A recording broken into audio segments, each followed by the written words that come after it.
ඔයාගෙත් කොණ්ඩේ යනවද? 1 2 3 4 100කට වඩා තියෙනවා. එතකොට අද අපි බලන්න යන්නේ ඇයි මේ අපේ කොණ්ඩේ යන්නේ? ලොකු ප්‍රශ්නයක්නේ. ඉතින් ඒක අපි හැමෝම දන්නවා. මේක ගියාත්මේ ඕගොල්ලෝ තට්ටාම් කළාට තට්ටයා කියපු නිසා තමයි මේ ආත්මේ ඕගොල්ලෝගේ කොණ්ඩේ යන්න පටන් ගන්න තියෙන්නේ. ඒක නිසා මේ ආත්මේ එහෙම කියන්නේ නැතුව ඉන්න ඕනේ. නෑ විහිළුවක් කරේ එහෙම මම වගකීමෙන් කියනවා එහෙම කොණ්ඩේ යන්නේ නෑ. ඒක ඒ කියන්නේ සයන්ටිෆිකලි ඒක ප්‍රූව් කරලා නෑ තාම. එතකොට කොල්ලෝ කෙල්ලෝ ආන්ටිලා අංකල්ලා කියලා දෙයක් නෑ වෙනසක් නෑ. මේකට කොණ්ඩේ යෑමට ප්‍රධානම හේතුව වන්නේ මේල් පැටර්න් සහ ෆීමේල් පැටර්න් hair loss කියන එක. එතකොට මේක ප්‍රධානම හේතුව වන්නේ DHT කියන හෝමෝන් එක. එතකොට මොකද්ද මේ DHT කියන්නේ? DHT කියන්නේ ඩයිහයිඩ්‍රෝටෙස්ටොස්ටෙරෝන් කියන හෝමෝන් එක. ඒක හැදෙන්නේ ටෙස්ටොස්ටෙරෝන් වලින්. එතකොට DHT ටෙස්ටොස්ටෙරෝන් වලට පරිවර්තනය කරන්නේ 5 alpha reductase කියන එන්සයිම් එක. මේක මතක තියාගන්න ඕනේ. මොකද මේක හුඟක් වැදගත් වෙනවා. අපි කොහොමද මේකට ප්‍රතිකාර කරන්නේ ට්‍රීට්මන්ට් එක පටන් ගන්න කියන එක බලද්දි.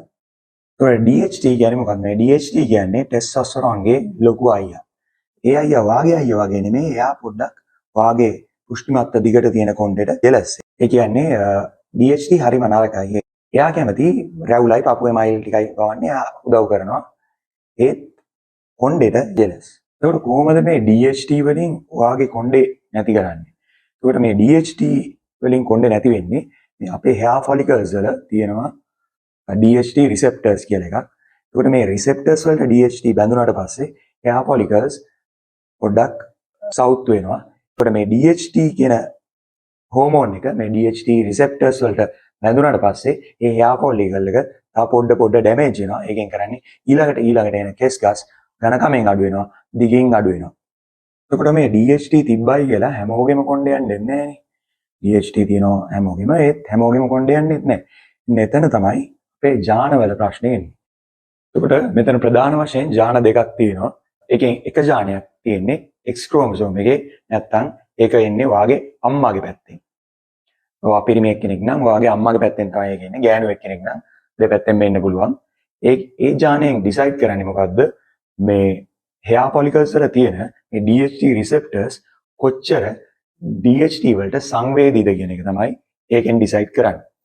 ඒකට හුඟක් සංවේදී නම් DHT වලින් hair follicle එකට ඩැමේජ් කරන්න තියෙන chance එක වැඩි වෙනවා. මේක එන්නේ අම්මාගේ පැත්තෙන්. ඒක අම්මාගේ පැත්තෙන් එනවා කියලා දැන් ගිහිල්ලා වාගේ අම්මාට බයින්න එපා. මොකද වගකීමෙන් කියනවා අම්මයි තාත්තයි දෙන්නම ප්ලෑන් කරලා ගහපු ගේම් එකක් තමයි මේක. මොකද දෙවෙනි ජානේ එන්නේ තාත්තගේ පැත්තෙන්. Y chromosome එකේ තමයි ඒ ජානේ තියෙන්නේ. ඒතර ඒකේ මොකද්ද කරන්නේ? ටෙස්ටොස්ටෙරෝන් DHT වලට කන්වර්ට් කරන එන්සයිම් එක නැත්නම් 5 alpha reductase කියන එන්සයිම් එක කොච්චර වාගේ කෙස් ගස්වල ඔළුවේ නිපදවනවාද කියලා පාලනය කරන්නේ ඒ Y chromosome එකේ තියෙන ජානේ. එතකොට මේ DHT receptors වැඩියෙන්ම තියෙන්නේ මොන hair follicles වලද කියලා කිව්වොත් මේ දෙපැත්තේ bitemporal hair follicles වල මේ උඩ crown එකට වෙනකම් මේ උඩට යනකම් තියෙන hair follicles වල තමයි වැඩියෙන්ම මේ DHT receptors තියෙන්නේ. දෙපැත්තේ පිටිපස්සේ තියෙන hair follicles වල වැඩියෙන්ම DHT receptors නැහැ. ඒක නිසා තමයි ඒ කෙස් ටික ඉතුරු වෙන්නේ ඔයාට තව අවුරුදු 15කින් විතර hair transplant එකක් කරගන්න.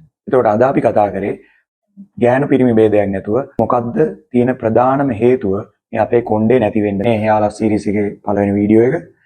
ඒකට ඊළඟට මේ hair loss series එකේ එන වීඩියෝස් වලින් අපි බලනවා කොහොමද මේ කොණ්ඩේ යන එක නවත්තගන්නේ, මොනවද තියෙන මිත්‍යා විශ්වාස, මොනවද අපි ගන්න පුළුවන් ට්‍රීට්මන්ට්ස්, ඒ ඔක්කොම ටික බලනවා. ඒක නිසා ඔයගොල්ලෝ මේ වීඩියෝස් ටික මිස් කරගන්න එපා. channel එක like කරන්න, subscribe කරන්න.